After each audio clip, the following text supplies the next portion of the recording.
Hi, I'm Edgar Hernandez. And I'm Nuri Robles. And this is Bar Talking Bar, your access to the heartbeat of New York City's bar and hospitality scene. Hosted straight from the city that never sleeps, we sit down with bartenders, brands and ambassadors, hospitality pros, and cocktail lovers. Whether it's the art of bartending, the hustle behind hospitality, or the wildest bar tales, expect raw conversations and industry secrets. Listen to the people who pour your favorite cocktails and keep the nightlife alive. If you love bars, spirits, and the stories that bring them to life, follow us, share, and subscribe to keep the conversations flowing. The podcast that you didn't know you need. New episodes weekly.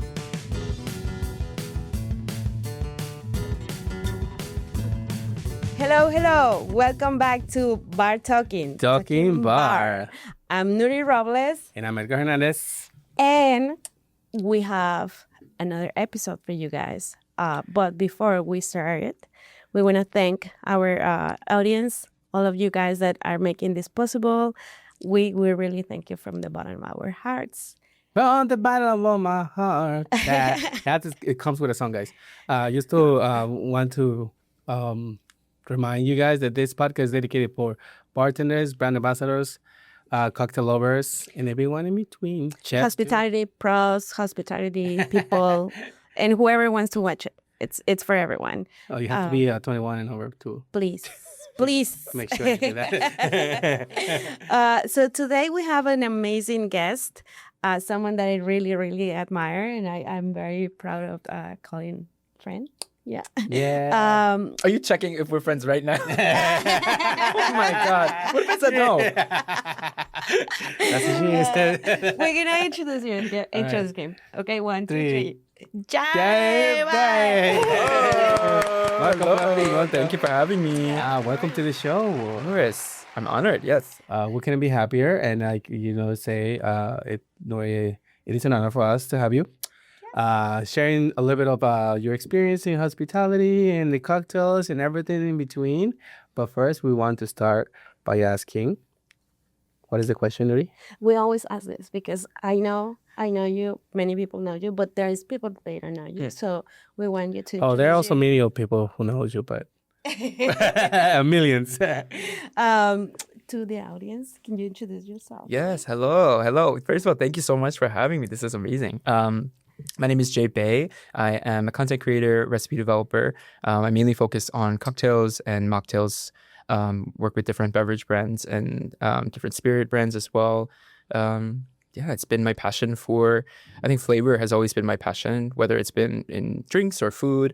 Been cooking for as long as I can, as long as I've been be able to eat. I've always been cooking.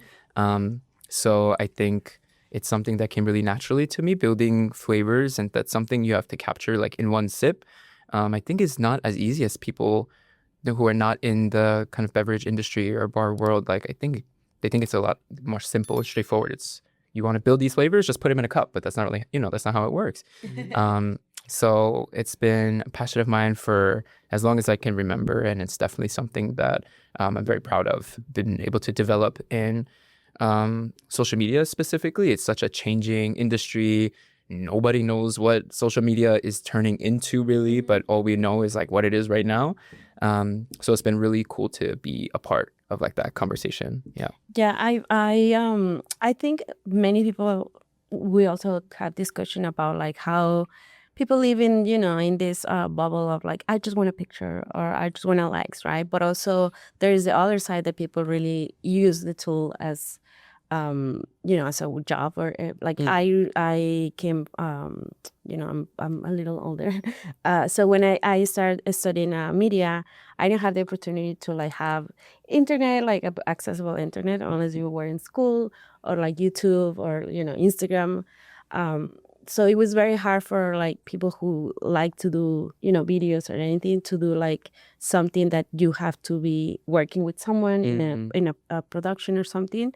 And I feel like when YouTube came or Instagram, it was the most amazing opportunity for many people that you can be your own job boss. You can put your own ideas and basically create another platform for people that not necessarily have to be in a place to work, right? Yeah. So my question for you would be like, how do you start, doing content? Oh, I started honestly, I always say like I started as a joke. Like in making content, it was something that I thought was fun and pretty silly and not very serious. But the drinks that I was posting, I was making them at home already. I was making them for my friends. When I was in college, I would be like for all my roommates, I would be like our bartender for any party or any time where it's just like a Wednesday night and everyone is stressed. I'm like, okay, what kind of drink do you want to make? And that's kind of how I practiced when I was a bar back at a Japanese restaurant and they didn't let me touch any drinks. So I got to Really? go home, right? And, I went home and I got to practice with my friends and it was the best experience because I didn't have a rude, customer in my face. But at least if the drink was bad, my friend could tell me and they'd be honest with me. Yeah. But cut to now, like I started making content pretty regularly. I would say pretty recently, like a year and a half ago, is when I started making content. And it was really just inspired by my boyfriend who just encouraged me. He said, why not? Really? Yeah. And I think that is a good question. I always say, what is the worst that could happen if you post something online? I think people have a really big fear in the beverage, in the food industry as a whole, especially when there's so many like flashy and incredible like creators that make content that is so beautiful and aspirational. There's also a huge audience, I think, of people who just want content from people that look like them with flavors that they recognize. It's a very recognizable New York City kitchen. There's nothing really special other than like what you put into it. Yeah. So I started pretty recently, but I think I started because I wanted to put more content out there that, from at least myself, feels more authentic to me, and even figuring out like what does an authentic drink created by me feel like. I think that's something that I've been able to answer by creating the recipes at home that feel recognizable and like feel like me. I think the best drinks I make are the ones that I'm like, I would pay for this. That's like the best feeling is when you're like, when you can really see an extension of yourself in the drinks that you make. Even whether it's like tiny recognizable ingredients, something Korean or Asian, or if it's, the way a drink looks, I think that is something that I'm very proud of. Yeah. Yeah. And like I was saying earlier, I think the content creation is very important nowadays because in a way you're educating other people on how to make their own cocktails with the ingredients that they have at home. And, like we spoke earlier also, the access that you have on any type of cuisine. Like it doesn't matter if you are from South America, Central America, Asia, or in America here. The things that are available for us in there in the kitchen, that's what you can use. And I've seen a lot of your videos that you have. I'm like, wow, I would really like drink 2 of those for now. Or three. Three. But yeah, I mean, and the creation part I think is very important, because we talk about palette and flavors and just creating basically those contrast on the spicy and sweet and whatever, like there's so many different ideas that come to mind. But I think putting it in a video and showing people and having the final cocktail looking beautiful, I think that's what makes you want to drink it, right? Yeah. Especially as a visual. The ingredients, I think that's the second part. But I mean, can you tell us a little bit about that? Like when you create a cocktail, and what's the main focus into anything? Like the recipe of the day, or do you have like an idea in mind? I think so. I think my process now is different than when I started. I think when I started, it was inspired a lot by food. It was inspired by specific ingredients. So back in the day, I did one that was inspired by like a Korean noodle soup. And I was recreating a flavor that already exists in my head. So it's kind of mix and match of like, this is what I'm aiming for. How can I like get there? But now I think I'm more inspired by like starting with your base spirit. I think it's like, there are certain ways to get there, but what spirit feels appropriate to like sing this song? Yeah. You know what I mean? Because not everything is going to make sense. So I think I take that from a lot of the people in the industry that I really do look up to, who I've heard that I think nowadays when content is so available and people are just throwing things together of what works, you sometimes lose out on, okay, but why did you use gin for this? Why did you use bourbon for this? Does it kind of make sense for what you're doing? Or is it just because it's like, oh, I had gin in my cabinet, So I think part of that process now is figuring out, like, maybe once I figure out like what my base spirit, what I want it to be, figuring out like what the end product will sometimes even like look like, sometimes helps me figure out what kind of ingredients do I need it to get there. If I know the Korean noodle soup, I know I wanted it to be served with a big rock, because the Korean noodle soup is usually served with like floating ice cubes, and it's like a really icy kind of soup. So I said, okay, I know visually I probably want it in like a rocks glass, a large rock a cube in the middle. What else can I integrate in the recipe that won't affect that? Because then if I have like a thick foam, if I have egg white or anything, it's going to cover up the cube. The visual aspect is going to be lost. So I think there's a lot to consider, but I think if you really focus on what is your inspiration for it, what kind of base spirit are you using, what ingredients you have accessible to you, I think you can slowly piece together, like put the puzzle together of like, I think this is what it's going to look like and feel like, taste like. Yeah. So in that process, how often do you post? Now I post once a week. Once a week. Yeah. So I guess like we try to like record as much as we have or want to keep, like if something happens, then the episode, whatever. But I believe that for you is like how in a month, how is your process of planning? Like, I don't know if I'm making sense, but like, yeah. if you are posting on Wednesday, right? So it takes you a week to prepare one idea, or you're like having a bunch of ideas during the whole month. I think I almost plan out my ideas like in like one weekend, and I think about, okay, what are my next 3 drinks that I'm thinking of? Or if I'm out to eat and like I got sushi with my mom and I'm eating the pickled ginger and I really want to do something with that taste, because it's like dashi, which is like, it's like seaweed, so it's slight umami, but it's like a sweet vinegar, and then ginger. So I'm like, oh, this is perfect for like a martini. So like write it in my notes app. And then once I have maybe a couple, 2-3 hours free, I go through all my notes app of like, what inspired me in the past like 2-3 weeks. And I kind of draw out, okay, I have 2 to 3, I think, good drink ideas for the next 3 weeks. But a lot of times when I film, like, again, I was telling you earlier that I have to film with pure, like, full sunlight on the drinks, because it takes a lot to like make a drink look sexy sometimes, it's, which is very like and I'm very proud of you, because working with the light, like you said, we have with the sunlight, we have only available 1 to maybe 1 hour and a half. Oh yeah, especially on the side of the window that you're facing, because there are places where you only get 30 minutes of sunlight. Yes. If the building in front of you is now blocking the sunlight. Yep. So you got to take advantage of that particular time, like 1 Exactly. 2 hours. Yeah. And then the sunlight is the best light you can use for pictures. Yeah, absolutely. And I just don't, because I also work my day job that I work partially remote.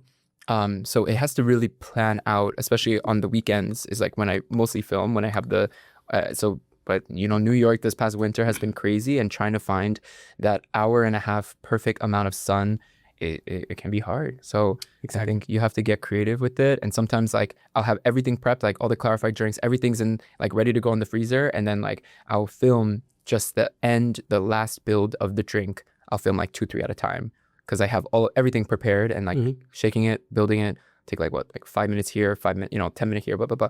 And before I know it, I'll have like 3 drinks that I have filmed over the course of like 3-4 weeks, So it's not like 1 week passes, I have a drink, 1 week passes, I have a drink. Sometimes I have like 3 drinks lined up, ready to go right now in my fridge, at home. And it's just finding the perfect time, Yeah. I honestly have really, really want you to be here, because I mean, our main guests that they've been here is like people that physically they work in a restaurant, in a bar, and also to kind of make that piece of like content creators, or it's killing the restaurant vibes and everything. And what I feel is very interesting, because like the question I made to you was like, how long does it take? Because I think you have more pressure in terms of like, like I have to post every week. Bartenders that they also change their menu. It could be seasonal, right? So it has a little bit more time. But what I'm trying to say is that it's important that you have the love for the hospitality, and everybody who's watching, it's gonna watch your videos or having watching you. It's a lot of aesthetics, and it's a lot of like love, passion, and inspirations. And I feel like it's not just like a hobby that you feel like, oh, I just want to make a drink, but basically you made a career because you have passion for it, and you're respecting that sense of like the bartenders. You came as a barback, right? So then you have the process of like how you build this, how you prep, how you do this. Yeah. So I think it's very important to say that in that sense of how we use media is not necessarily bad. Yeah, but I think there is that. I think I understand like the misconception about people who make content, especially I think in the beverage industry. I think there's a lot of bar managers, beverage directors. They don't take content creators seriously, and I think I understand why. Because sometimes you go on Instagram and you see some of these recipes. I'm like, what are you making? Like I'm like, what is this, right? And there is this inherent like teaching that you try to do through your content, where you're trying to show someone how to do something. But if you yourself have never worked in a bar, never worked in a restaurant, have no culinary background, or it does create this air of content creators are not reliable, right? And I think that's something I've been trying to push back against through my own experiences. And that's why I try to focus less on like individual recipes, but more so like the story behind a recipe. I did the series called I guess it doesn't really have a name, but there's a series I do where it's if you've ever worked into a fancy bar and you've seen blank, so you see like clarified or fat wash, what is that, and how do you explain that to an audience who has not worked in a bar before? So that kind of video is not really targeted towards my audience that are bartenders, bar managers, owners, but I think I understand there is such a crazy pressure, especially in a city like New York, to have like bartenders and bar managers be now content creators to like sell their restaurant and sell their bar, so you can become viral. And then when you Google cocktail bars New York City, like your video comes up. Like, I think it's so, I don't know. I think it's such a waste of so much energy that goes into the hospitality industry, that there's this idea that in order to succeed in the industry, you have to be making content as a restaurant, which I think is, I don't think should be true, Yeah, because I was reading also a couple of days ago about saying that lately the problem with restaurants or bars is because they rely on like openings rather than keeping the sense of like lasting restaurants. So everybody wants to be famous, everybody wants to have likes, everybody wants to have an Instagram page or a Facebook page and a TikTok page and YouTube channel. So it's a lot of like platforms that at the end of the day, I feel like when you have a restaurant, then you're literally kind of like taking your market to tons of markets, right? And I feel like the other part of like having you here is not just because we want to know Jay, the content creator, but also people who can also have that representation of like, oh, it's not like they have to make the same content that you, but it's like, how do you become this passionate about food and drinks? How do you, like, before doing content creator, what were you doing? Yeah. I worked in healthcare. So my entire life, I worked in hospitals. I worked in Memorial Sloan Kettering, which is a cancer hospital in New York City. So I did mainly patient care. I was a care coordinator. So for the cancer patients, it's kind of like the people in between your physicians and the nursing and your care team, and then like the family and the patient. So it's the people who plan all the appointments, walk you to the surgery, hold your hand, cry with you, all that stuff, get yelled at, right? But I think healthcare and hospitality, it's like the same language that we are speaking. It is like, how can we create this like magical, easy, seamless experience, and then behind the scenes, everyone's running around, everyone's screaming, everyone's pulling out their hair. But as soon as we come up to where the patients are sitting, it's like, how are you? It's the show, it's this performance in a way. So I think like the interesting, like I think about it now, but like the transition from working with patients to like at the time, like the going from like patient care to like trying to like working doing pop-ups or creating drinks and like being behind a bar again, like it was such a similar language. Like it felt very, I was like, oh, working with patients in a way, and like sometimes really angry patients, I think like built up a skill set that I can use outside of the hospital. And especially in the hospitality industry, I think it's not just the bartender's job just to like make the drink. I think people have that conception, especially in New York. But it's also like there's such an experience that we are curating without a customer even knowing, and I think that was a huge inspiration now for me of finding out like, how do I connect with people? How do I tell a story in really short period of time, whether like in content, especially. I think it's maybe because I worked with all different kinds of patients, right? Not saying they were all bad, but you do have those cases back in the day that I think, okay, I did learn a lot from those kinds of experiences. Yeah. And I think the more that I think you can take when you work in a health industry is that you became a little more empathetic. Yeah. And you understand a little bit more of like where the other people come. And I'm not saying that the people who work at the bars or hospitality, they don't understand that. It's a different environment. Like when you create a cocktail, you have to have a name. The name has to have a reference. It's just not just random names. We talked about this the other day, because there's some bars have like I don't know. I can't really think about anything right now. But some of the names are super long. Like there was a cocktail famous we called the Purple Dot Bikini, which some people cannot pronounce it, and then they don't want to say Purple Dot Bikini, whatever Martini, for example, right? So they want something short, and in terms of names sometimes. And when it comes to like references, what is that reference? So that reference was like, the reference was a song created in like 70s and 80s. So it's like some song reference, or like a Les Paul Martini. I take on a Martini. The Les Paul Martini, Les Paul is a guitar, but a guitar is also a Gibson. So a Gibson, and it kind of has a relation in there. So like that's how we create cocktails at bars, or particularly at this place. But they also tell a story, and when you present the cocktail and when you show it to your guests, you also tell them the story if you have the time, right? You tell them like, hey, this cocktail was created with these ingredients, and they came here and there, and that's what I see in your content. I see the story and I see the ingredients, and that's basically what we do. So you're connecting with the people, in a way, from far, from a distance, but it's the same thing, and I really like that. I mean that. The content that you do, but because it's so good. And I mean, if you guys have a chance to watch the videos, I'll recommend you. They have some really good recipes there.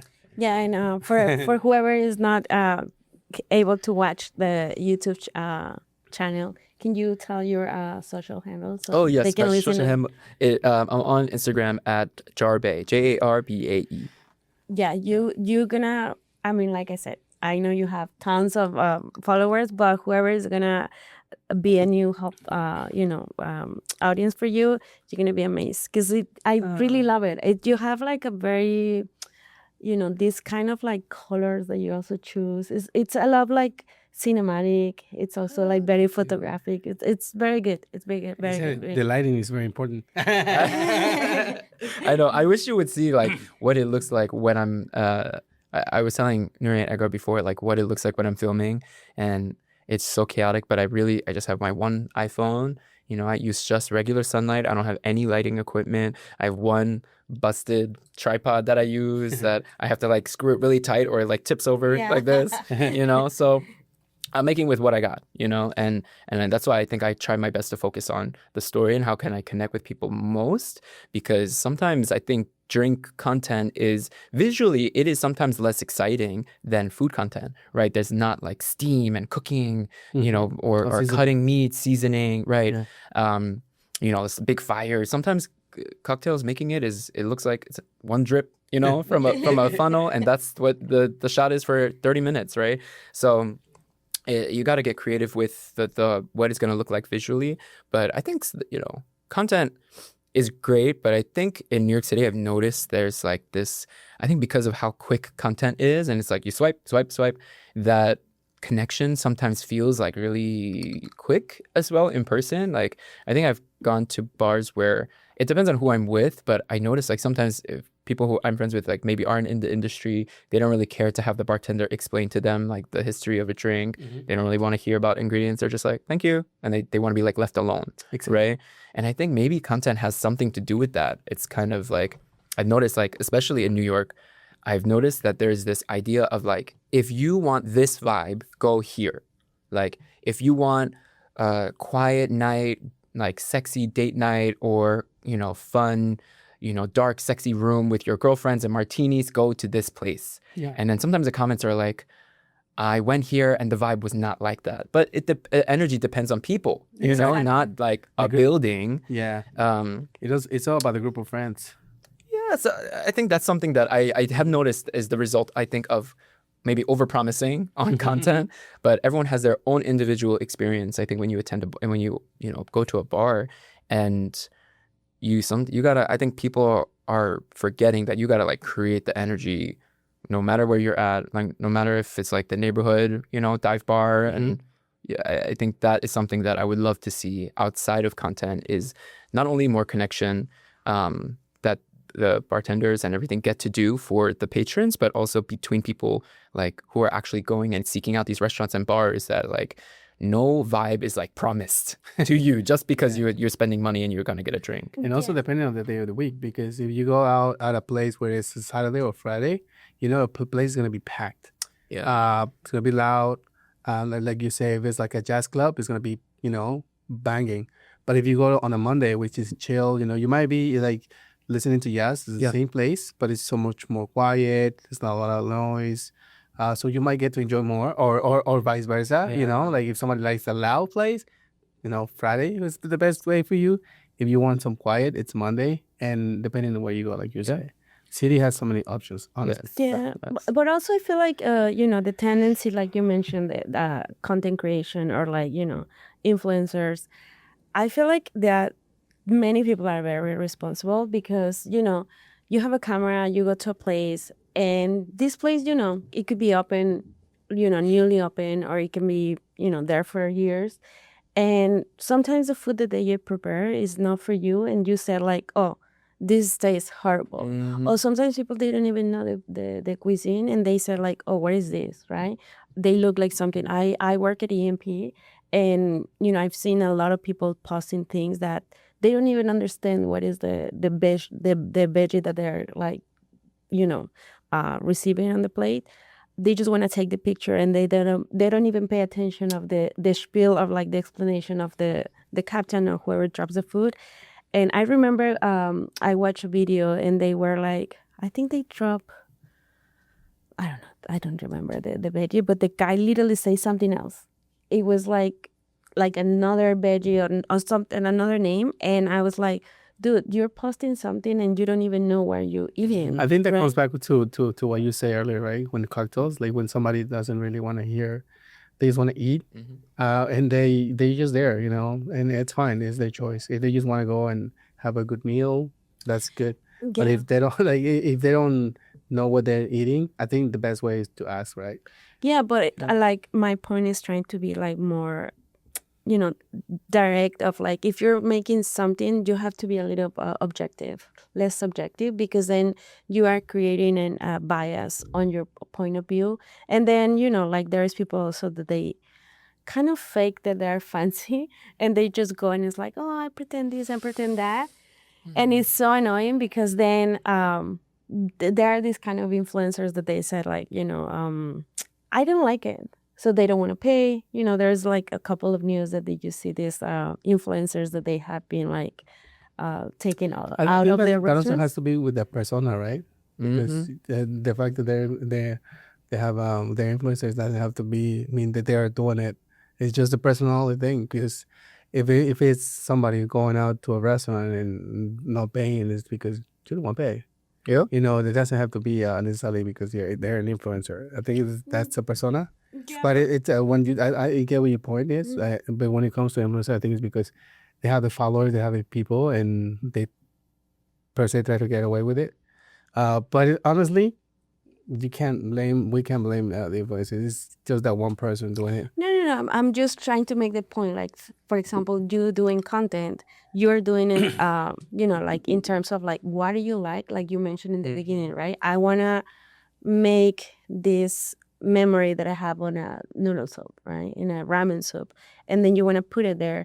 And you're not trying to like go into another ramen place and say like, oh, that doesn't taste like what I did, right? It's like I'm trying to be like more objective, and like if you're doing content or you're an influencer, you have to be objective and fair with places and not putting like bad reviews just because you wanna, it's a little more responsibility. Absolutely, there is a responsibility. I think people just, people who make content. There is now I forget their name, but there's a person online who calls out influencers who like gonna try to get out of paying their bill, or they some people upload TikToks and they're like, this restaurant made me wait 35 minutes late past the, I'm never gonna go here again. And then the restaurant responds, and the restaurant is like, hi, you showed up 20 minutes late for your reservation, you added 3 people to your party without telling us. Like, this is actually the truth. And I think that's a good reason why I think people who call themselves content creators or whatever get sometimes the really negative rep in the hospitality industry. I think many of them have not worked in the hospitality industry, or even like a service job, like any like retail, like healthcare, whatever it may be. Like, there's this expectation I think people have that they should be provided a commodity because they have access to a big audience of people that listen to what they say. But you also have to like, I think if you really want to connect with people, you have to know like what you stand for. And I don't think people like that stand for much. They stand for a free meal, a comped drink, and some freebies here and there. But I think the people that follow me and the audience that I try to reach, I don't think are those kinds of people. Thankfully, I think it's actually really interesting. I think a good maybe like a quarter of the people who follow me are bar managers, bartenders, beverage directors. Many of them are like not from the US either. So many. I recently did a video where I used this acid adjusting calculator. It's like a Google Sheets, and you can acid adjust based on the ingredient, the juice that you're using. And I got so many DMs from people being like, "Hey, can I get a copy of the send me the link, send me the sheet?" And I'm like, go to their page to message them. And then I'm like, what? You're messaging me from like the Philippines. It's like a beverage director who, like all around the world. So I think it's really cool that even still, like we can still use content all around the world to inspire new menus, new offerings, staying inspired. I think when you have so many options now and all different kinds of drinks, like I think the people are going away from the classics sometimes. And even so, like when you're almost so saturated that everything kind of feels dull at times, it's always so cool for me to like go to like people who definitely don't live in New York, maybe don't live in America or aren't, American or white. And I can find so many other ingredients that I can also learn about. Yeah. Yeah. And I think that's important to reach like you say, here in New York, like you always say, we have a vast variety of cultures and backgrounds and diversity in food. So we are very lucky to taste so many good things here. Personally, I like spicy, like we were talking about, like but mild spice. So our palates are subject to like more spirit-forward cocktails, like black coffee, for example. If you want like a Manhattan or a black Manhattan, for like classic cocktails, right? But when you come creative, you can add like to the black Manhattan, probably add a little bit of chocolate bitters, whatever, That's one of my options of many. But I think it's important that for people who's watching you, they know what happens in New York, because that's what we base in New York. The podcast, we try to showcase anything and everything that happens around New York. But at the same time, like we know people who's listening in Spain and South America and Mexico and Canada. We are very lucky to reach those audiences as well. And by talking about this, the industry, things that we do in every single day, because we still work in this hospitality industry, right? Well, like you say, like we work, we go every single day and, put a poker face when service starts. But for those folks who have never done any service jobs, even working at McDonald's, I think, like that puts you into different perspective in how to treat others and how to, like, I don't know, approach people. Because in hospitality, I feel like one of the things that I've learned is steps of service. Steps of service are, welcoming people, make sure people is, well attended if they need anything, like services to serve. But also hospitality is how to make them feel, right? And what I'm trying to say here is that, people who is not in the industry and they see all this happening, right? The TikTok videos and the cocktail videos, the food videos, they can relate with something when it comes to flavors. Like you say, the noodle soup. I think I'd probably love to try it because I'm like, okay, I've had Korean food in the past, but I want like, okay, and that might be one thing that is not of my checklist. Like like Indian food. We spoke earlier. There's a lot of spices in Indian food, so you can probably like, have a contrast between Indian and Korean. They're very different. For us Mexican, like we have like a small spice, especially when it comes with moles. Like there are from varieties of moles. So maybe like, I think that's so you're making a cocktail with chocolate bitters or mole bitters, and I was like, I want to try that. And one of the things that I feel like your content is very inspiring is that what you mentioned, right? It's very approachable. You wanna inspire people in the way that you don't have to have this fancy stuff or like necessarily like going to another like we were saying, like the Hamptons to create this experience. And I feel like the one that I remember the spreadsheet video that you were talking about, and it was very inspirational because it was like, oh, I want to do that. Like I don't know how to adjust acid. So, and I don't even know, I mean, not me, but like someone could say like, what is this acid that you're talking about? So it creates also that sense of like, I don't have to go to a bar and talk to the bartender, hey, what is acid, right? So you have it right there. And I feel like working with like, or like going to bars or restaurants that you visit is like giving you that idea of like not just being Korean or your partner is from Puerto Rico and that's the only thing that you focus is like, oh, I want to try this, I want to try that. Like when you travel, also you try another ingredients and then you feel like, oh, I'm gonna create this and bring it, to your content. So tell us a little bit about your experience in New York. Like, how do you try to connect with your content creation visiting restaurants?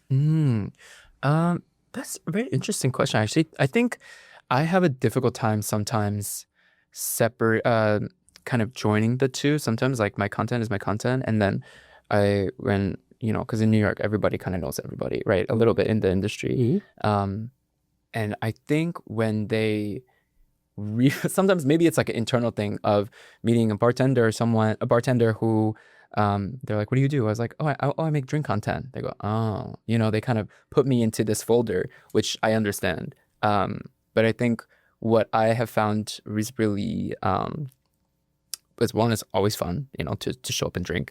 But in New York, there's a huge network of like guest chefs, pop-ups, like happening every single month.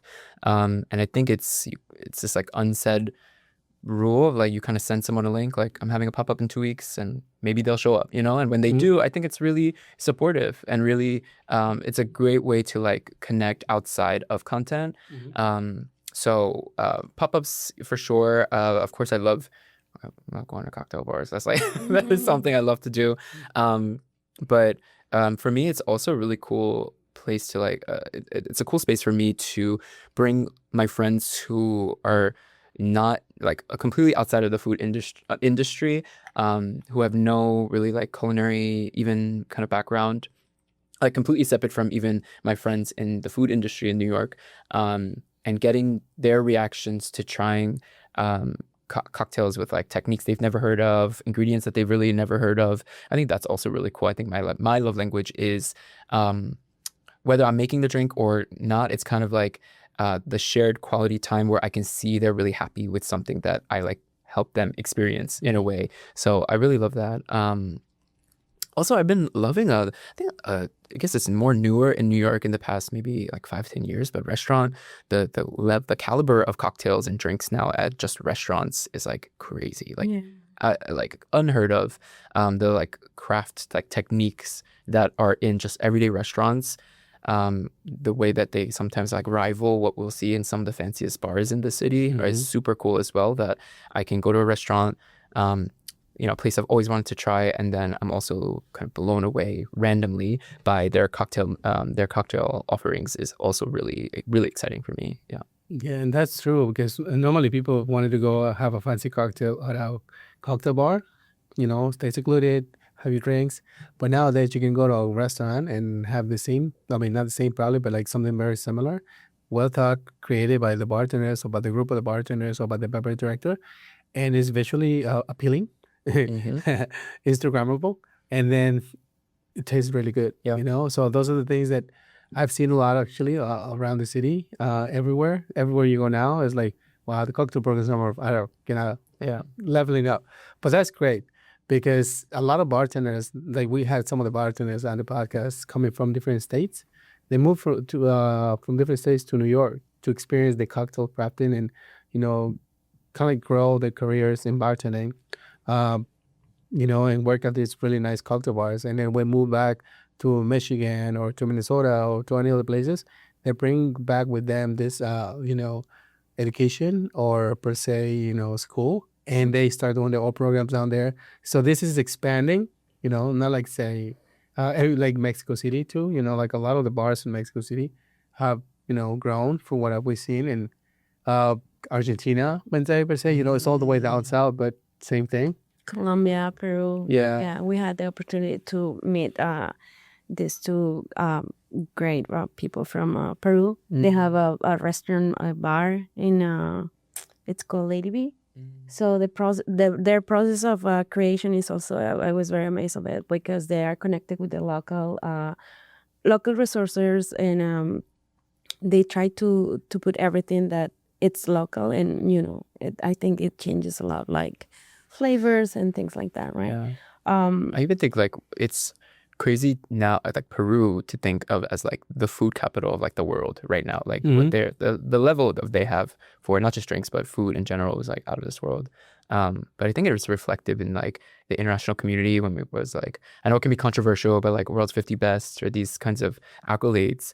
I don't know. I think maybe because I'm biased and from New York that I'm like, oh, New York is like the most cutting edge, everything, which is true in some ways. But I think it does. We need to also like give credit where credit is due. That there's so many countries outside of America that are crushing it, like really killing it. In Asia especially, like I think for the longest time the West has focused on like Japanese technique, so it's like the art of the Japanese cocktail, or shaking it, and it's like always a very serious Japanese man with a sword cutting the ice. The ice, like everything's on fire. I'm like, is this a fire hazard? I'm like, what's going on? But nitrogen thrown to your face. That's definitely, of course, incredible experience, and I would love to experience that once in my life. But there are other countries, Hong Kong, of course, but Vietnam, Korea, that are also doing really incredible things in this space. Singapore, especially, yes, absolutely. So I think that's something that I've been loving to see in content, as reflected in content as well. That we're not, when we think of like an Asian cocktail, it's not just like sesame and shiso now. There's other worlds and other things that we're thinking about, and I think it's going to change really. I think it's just going to only continue to grow. Like this has only really happened, I think, like the last like 10 years maybe, like craft cocktail scene, and maybe 5 years in terms of content. So I'm so excited to see like how many other cultures that we can experience. And I'm really happy that you mentioned that, because people who's watching your videos, they want to try to recreate cocktails the same way that your videos look. And, you know, like, of course, who doesn't want to drink a delicious, like I said, looking cocktail? And if it tastes good, especially, you know, in other parts of the world. If I go to Mexico and I see a video like that, you know, like, oh my God, I want to see that. First, I'm going to try to get the glassware. Second, is going to be my eyes. Like, where can I source the eyes? I feel like some people want to recreate this by, you know, visually looking at it. Which makes me try to recreate a sip of mezcal. Since you brought up bottle of mezcal, Yes. why don't we recreate this taste of what is this mezcal? Ooh, do you guys ever do like ASMR? Like, Oh, Okay, Like thank that you so one. much for bringing this yes. mezcal that you said that you got it from your local um, liquor store. Store, yes. Sometimes I don't know. I think I do. Of course, I try my best to just go in or like research beforehand. But I really do trust people's recommendations. Sometimes I yeah. say, I haven't seen this bottle honestly. First time I'm actually It is. looking at the bottle. It's called La Colula Mezcal Artesanal. 40% alcohol, espadín, and obviously hecho en México. Maestro mezcalero Eric Hernández, Oaxaca, Tlacolula de Matamoros. So, I think they say he was like a 4th generation distiller. Oh. He's been around, I think. Well, if you guys are watching, the guys who own this brand, send us a message. Let us know what you guys think, Yes. and send Jae a message because, you know, thanks to him, we're watching it and I'm not drinking. drinking wise, so cheers. Thank you Cheers. for being here. Cheers, Chichin. Thank you. Happy mezcal day. Let's go. Oh yeah. Was get some orangey notes. For sure. Can I ask you a question really quick? Mm-hmm. What are both of yours like go-to drinks when you go to a bar, like I honestly, or at home even? Yeah. I really like Negronis or Manhattans. When I go to Super Bueno, I always get a mole Negroni. That's like they already know, Yeah. so I go. Even an alcoholic is pretty good. The Manhattans, I prefer the black Manhattan. I like the orangey note from the Averna sometimes, you know, like, or a Rap Roy. I think like those old classics. Sometimes people don't even order the Rap Roy anymore. But that's one thing that I like. I don't know about Nuri. Nuri has a preference. So my point is that if I go to a cocktail bar, I don't like to ask for classics because I feel like I can make one at my house. I have a bartender in my house, but also, you know, I feel like She has one. I really want to try flavors. I love classics. Obviously, I love old fashions. I love it. I learned to love Negronis, so I became a little obsessed with Negronis at that point. Everybody knows me that I like rum, but definitely I'm a very sweet tooth person. So if I see if someone can make a pina colada for me, I love it. I love pina coladas. I love frozen drinks, and I love for the past years, people start like taking the demon side of like having a blender or like having a frozen machine. I feel like it's very, very good that you have that. I feel like I appreciate a lot of like the effort of like bartenders, knowing how to, keep the frozen machine working and having nice ingredients and not just like artificial flavors. So I love that. I used to work at Donna Cocktail Club in the one that it opens in West Village, and they have this pina colada with Fernet, the mental one, and it's so good, so good. But yeah, definitely I like to taste cocktails that have like these tropical flavors, like guava, for example, is super bueno. My go-to is like guava. Con guava soda? Yeah. With vodka soda? Vodka soda. Yeah.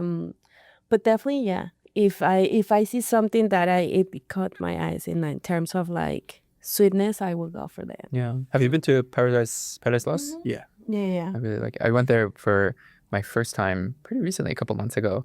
But I was drinking a drink. I was like, wow, this is delicious. I look at 6 different kinds of rum. Yeah. I was like, oh my God, it's going to be a long night. Absolutely. Yeah. The tiki drinks are my favorite. Yeah. And you know what? You just made me think about this Manhattan. I had a martini. Remember, we went to Martinis, and they had like an aged Manhattan.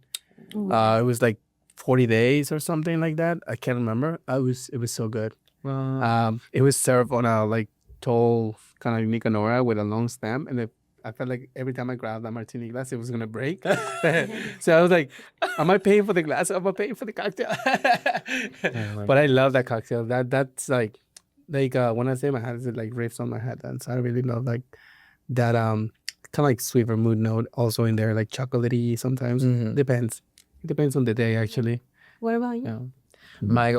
Speaking of martinis, when you said that, me and my friend Catherine, I just took her to we got drinks. We're upstairs, it's quite an intimate, small space, and then we got quite drunk, and we're on our way out, and it was still winter, so you have where you put on your coat as you're heading out, and there's a space right above Martini's where there's that second floor bar, and then there's the stairs that go down to go to the exit, and I guess like Catherine wasn't looking, and she put her coat in her arm like this, and she punched the server tray, and the glasses went all over this guest, all over, like these two girls, and I was like, I'm so sorry. And I know Joanna, who also was part of Martini's, and I texted her the next day. I was like, hey, did you hear? Did anyone talk about this? Did I ruin anyone's night? And she's like, no, don't worry about it. But whenever you say Martini's, I don't think of like, I used to think of like the matcha old fashioned, and now I think of me punching my friend punching the server in the face. But yeah, I also like to, when I go to a cocktail bar, of course I love to order just like any cocktail that I feel like I don't lean towards sweet usually. I do same as Edgar, I lean a bit more spirit forward. But I definitely want to see like what the bar, or like what is like the story that they're trying to push out. You can kind of get a sense, from looking at the menu, you kind of get like what they're trying to do here.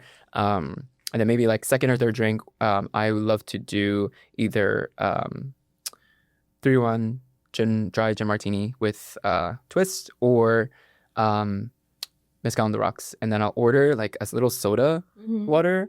So sometimes mezcal is like if I sometimes it like sits in your tongue too long, you're like talking with your friends, I'm like, I feel like I just smell like mezcal on my breath, so I'll just like clean it with a little soda water. Yeah, that's cool. That's good. So like since you're like you said like a year and a half doing content creation, and seeing all the numbers that you have, because you have a lot of followers, how do you feel like the first time you see like, oh, I have 1 follower, and then 1,000, and then 20, and then 30,000, and then 40,000? How is that experience? Yeah. It feels good. I think it feels good, of course. I think when social media is quite unpredictable, so sometimes the videos that do the best are like the random ones that you're like, oh, I'll just post it, and then the ones that you spent hours on, nobody cares about, So social media can be a little strange like that.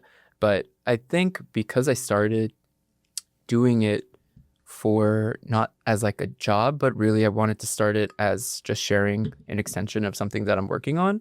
The followers didn't really do all that much, It's always great to. I thought of it more so of like, I have more people that I can talk to that will like, you know what I mean? It's like it's almost like I'm like telling a story, and then like you're like talking with your friends at a party, and then like 3 of your friends walk in the room from the other room, and you're like, oh, I have 5 people now I can talk to, and they'll listen to me.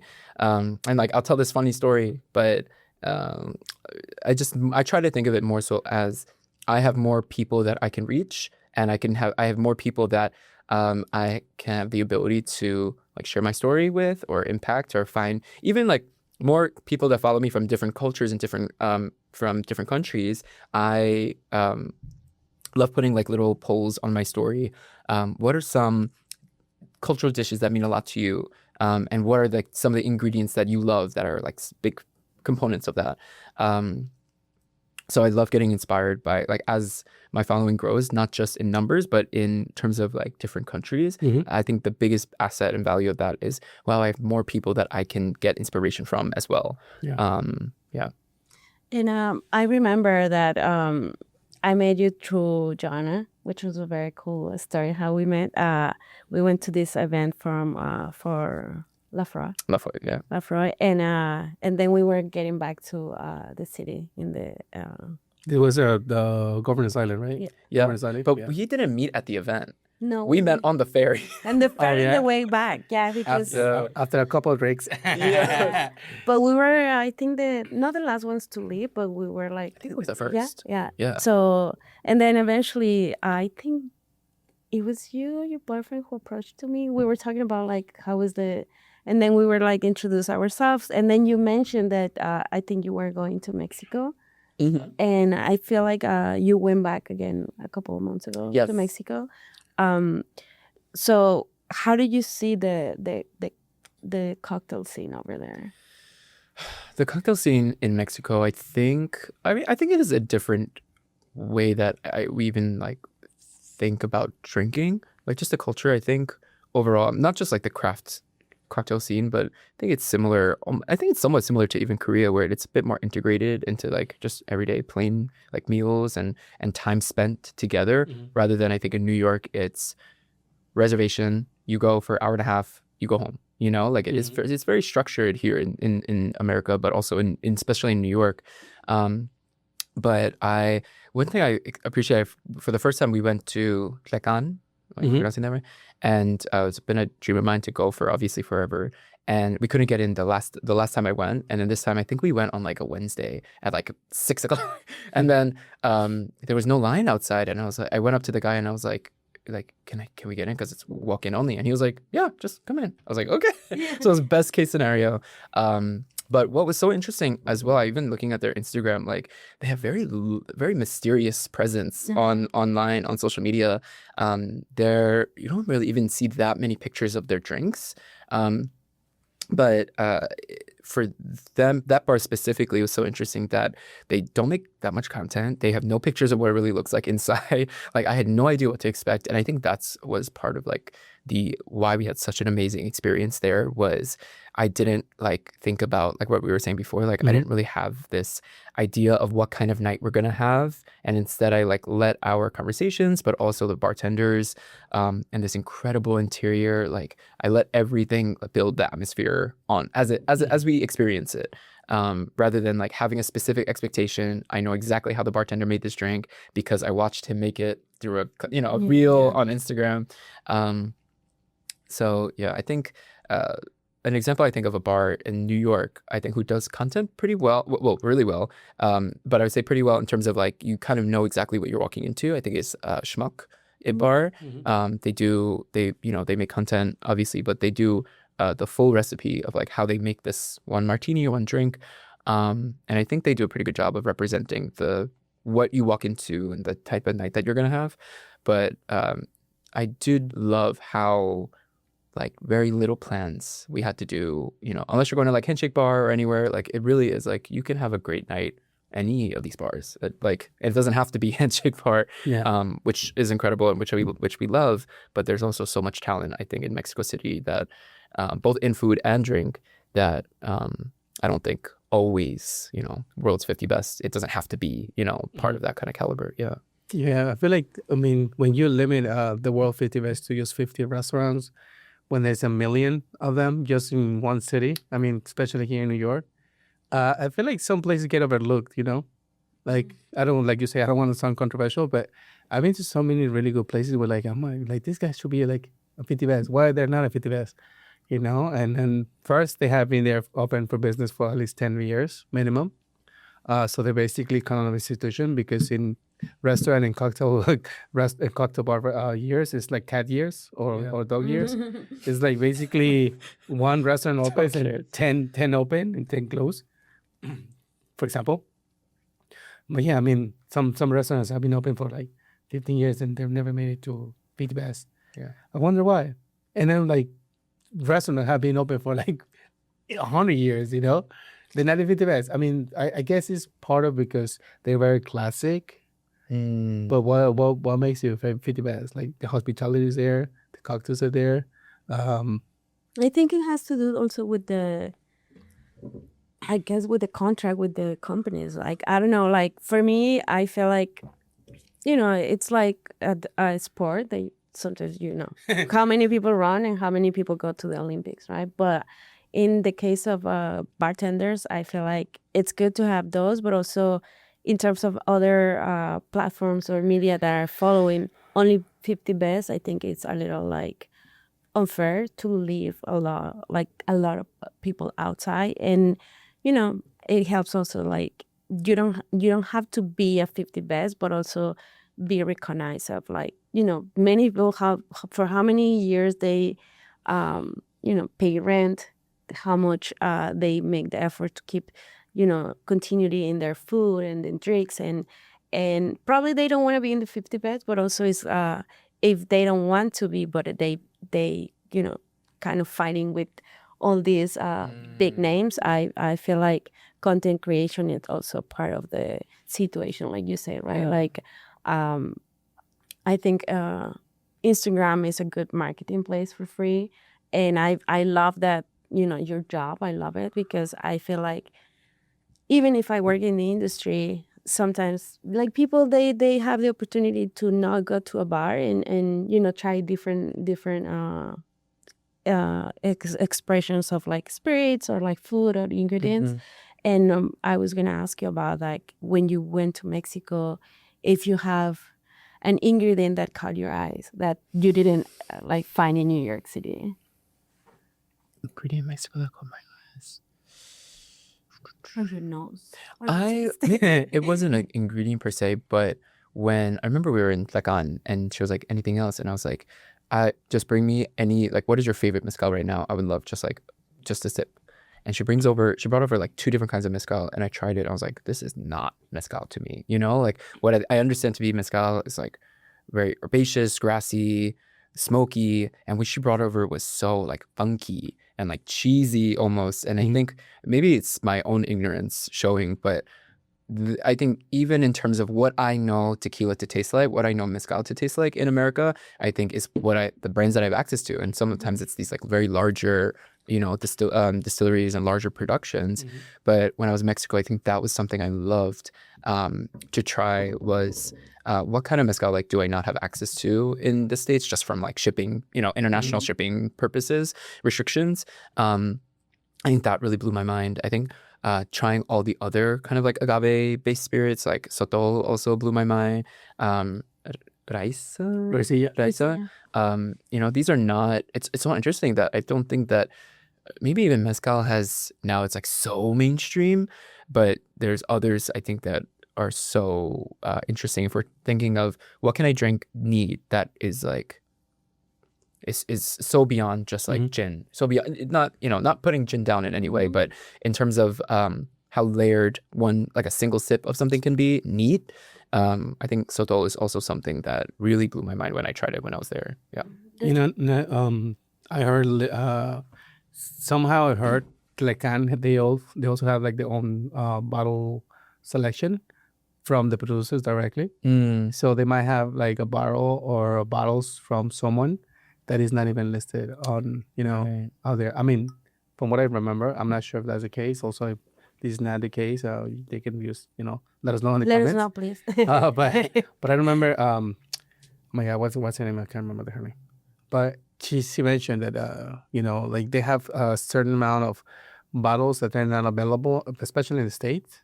And some of they just go and hand select and pick, like a barrel selection, like they go and they say, hey, I want this pre-cocktails or small batches. And a lot of those producers are mom and pops who like still work at, the farm per se, they still grow the carbs, corn, beans, and squash, which is they normally grow that out during off season, I guess, because agaves take years to be harvested. So they cannot harvest, agaves every 6 months per se. Yeah. But yeah, I think that's why I'm probably thinking that you had something that we are not going to be able to have a taste. And, you're very lucky to have had that. Yeah, that's right. I did give it to my friend Catherine, who she drinks mezcal, but she loves rum preferably. So she'll drink the mezcal that we have access to here in New York. And I gave it to her. She was like, "What did you order?" So I think she had no idea what to expect.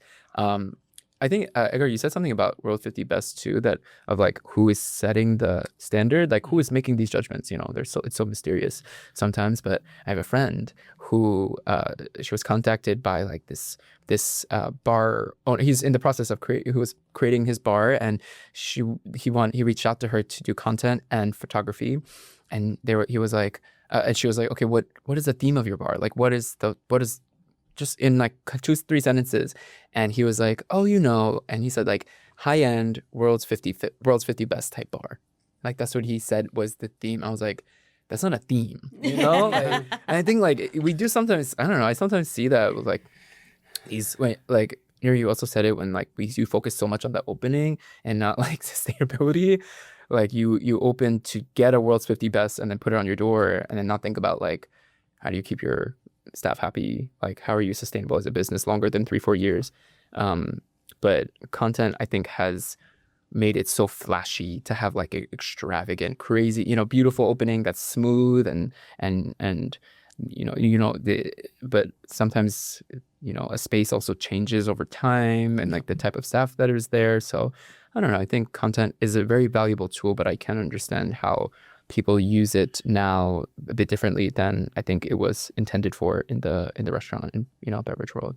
Yeah, and I love that you here, like I mentioned, because I feel like we can admire your work as hospitality workers, but also as people that sometimes we don't go to restaurants, and like I said, everybody have access to food or alcohol. Sometimes like you're in your house and it's like, what should I do? I don't want to open a book because sometimes I don't understand what you're saying, and it's easy if I see it, right? And in a post. And I feel that content creations versus content creator, it has a very broad approach, because you is your own persona, is your own business. You want to represent that. And I think content creation with restaurants, I feel it's a little risky, because like we mentioned in the beginning, it's like you want to post something and then someone goes, like you said also, Edgar, sometimes that could be the day that for some reason they didn't have, I don't know, gas or hot water and they're in the weeds, and It's happening in the industry, Things happen like, you might have not received your fish of the day. I remember when I first started working in the service industry, you have to have a soup of the day. You have to have the catch of the day. Like those are the one things I have to have for the day. And I think things have evolved. And I also remember like every single table we had, and that didn't matter what kind of restaurant you had. It was like, if it was a Mexican restaurant, you had to drop chips. If it was an Italian or American, you had to drop bread. That was like exactly with butter. But nowadays I don't see that a lot. Like in that change in 2020, because everywhere I used to go, I remember I used to get bread. So you get full of bread, like you take or if you like bread, if you're not what is it? Intolerant, but gluten intolerant. But if you were, then what would you do? So that's where I think a lot of these allergies came and kind of like they pulled back. My mom always says, like, my mom is Korean, but she's also acupuncturist, so she's like natural, and she's like, people didn't used to have all these allergies. Like that's what she used to say. I'm like, I don't know. Well, also, I mean, this is something that not with the topic, but we were like watching a video about plastics that we have in our body and we don't know, and that changes also your fertility, your, how your body. We have like, I don't know, like soaps with like plastic that sometimes we don't know, and it's so it microplastic. Microplastic. So I guess we have to check what we're doing right now, but we're in another topic. But thank you so much for coming. Thank you for explaining your job. Obviously, we talk about what drinks do you like, but do you want to mention if you have a favorite deli sandwich that you love? Order a deli sandwich that I love. What will you order? I do miss. I mean, I always got like bacon, egg, and cheese, of course. Bacon, egg, and cheese, salt, pepper, ketchup. That was always but then I stopped eating cheese. And I'm like, bacon and egg, sometimes it's just so dry, just depending on how they make it. Yeah. Or honestly, any sandwich with like a nice like breaded chicken cutlet. Ooh, like right in the middle of the sandwich. Yeah.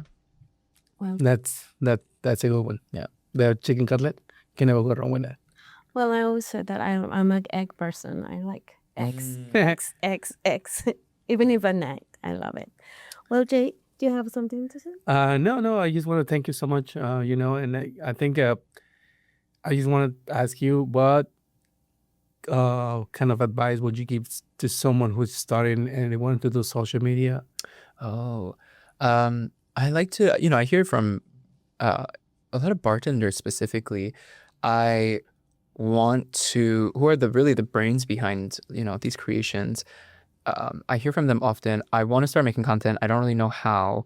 It seems so saturated. And if you go down and drinks content specifically, there's sometimes like a very homogenous, like one look from all of these videos kind of look the same, like the way that they've designed it, flowers in the background and really beautifully lit. And I want to say like the biggest thing now that we hear from the folks over at Meta, the ones saying like what kind of content will do well, people want to know about you, like your individuality, your background, your history.